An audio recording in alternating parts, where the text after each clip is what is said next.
Being, and we're talking to Mr. LGreenlee and Mr. Willie Sims. And of course, Mr. Sims, let's see if we can, again, big fellow, I think it was also announced, but let's see if we can then look at some of your situations, your background, and et cetera, and some of the your views in terms of this idea of youth being involved in well-being. Well, Doc, I'm from Detroit, Michigan.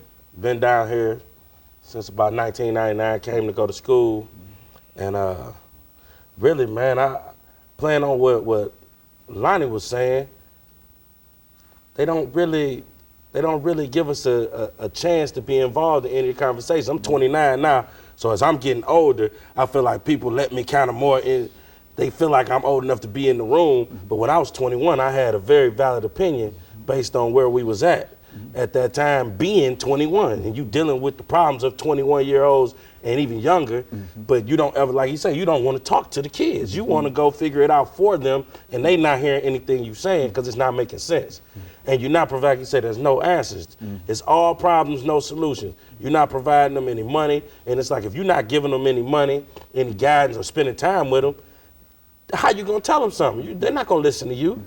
I'm not listening to you if you're not if you just come in and take away and try to look good and sound good, but when I gotta go back down the street after school, I don't have nothing else to do. I don't see you. You're not there with me. You're not telling me anything. You're not helping me better what I'm trying to do. You're not even trying to figure out what I'm trying to do. And I think it's that generation gap that really plays hard into it, along with the economics. The economics is gonna lead to violence, crime. 85% of crime is because ain't no money. It's all in attempts to go get money. Unless you got your random crazy person. You know, I'm gonna go kill somebody just because I'm kind of crazy. But other than that, it's attempts to get something. And it's worse because they can see it. We see it all the time. We got MTV, we got all this. You see these big houses, and we want what they got on cribs. But the reality is 90% of people will never have it. So, but we still want it. So what you do when you're 14 and you in a place where you want something that you see and you don't know how to get it, you're gonna go with the fastest way that seems like you can get it, or at least potential to get it, even though it's all just a big dream in the sky. It don't matter anyway, but you don't know that as a kid. And I blame a lot of older generation. I think it's the problem of a lot of these entertainers. We show them something and then don't show them how to get it other than this dream, you know? It's other jobs outside besides rapping. But nobody tells us that. I learned a lot of stuff. I went to school, and just for the experience, I seen things. I'm like, oh, you could do that? It's somebody actually working behind these cameras who getting a check, not just us sitting right here, you know? It's actually somebody doing something else that got something to do with something else that's getting money, and we don't know that. We don't even know the options. If you ain't got no options, you just gonna go with what you see. You know, that's sort of a sad situation in terms of, Mr. Greenlee, in terms of the education system in America. I mean, how in the world do you get out of school without understanding some of these things? Is that a real problem? Well, let's tell the truth. You don't teach kids going up in school how to write a check. You know, you tell them about getting a job, but you don't tell them about ownership. You tell them about how much it's important to get education, but you don't provide them with the proper stuff for the education. So, and these things are only because there are certain people that's taking certain monies and put it in certain areas and not in other areas. That's how it is. This is not a big old scientific thing. This is a moral thing. This is a thing where people can start respecting, you know, other folk. If you do that, then really we change the whole United States. We make the United States powerful when everybody has the opportunity to be great. You know, that's one thing to pretend to offer, but it's another thing to actually see the product work. And that's where we're at. You know, we are not off into this grandiose thing, black, white, Puerto Rican, Chinese, African. No. We're off in the United States. And the United States is a melting pot. But it just so happened that pot only lays in certain hands.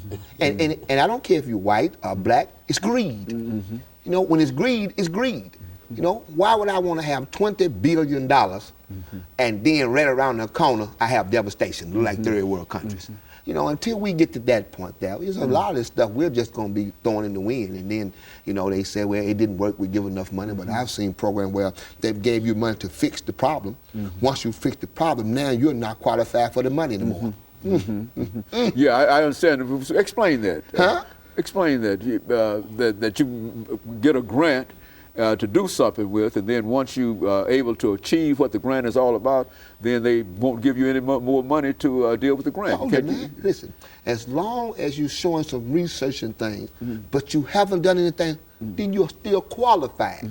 But once you actually do what you're supposed to do, then you are not qualified for it in that area, because that area now doesn't need that particular funding. So you are capped out.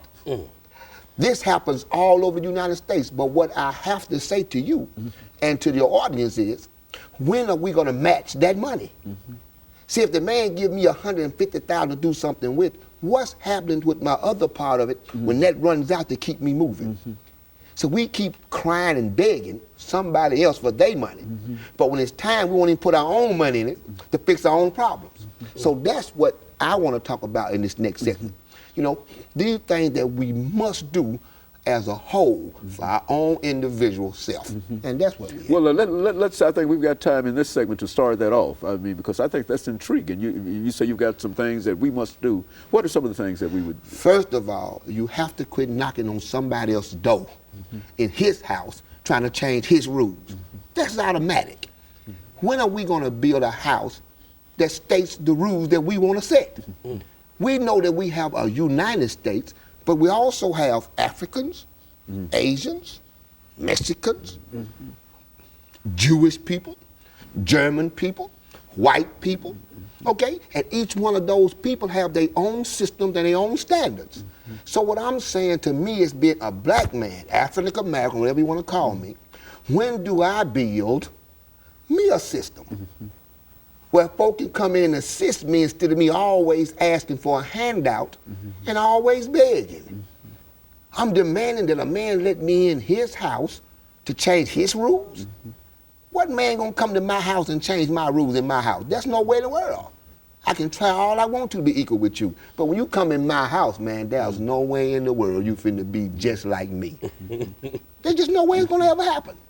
So that's where we at. We're at that point.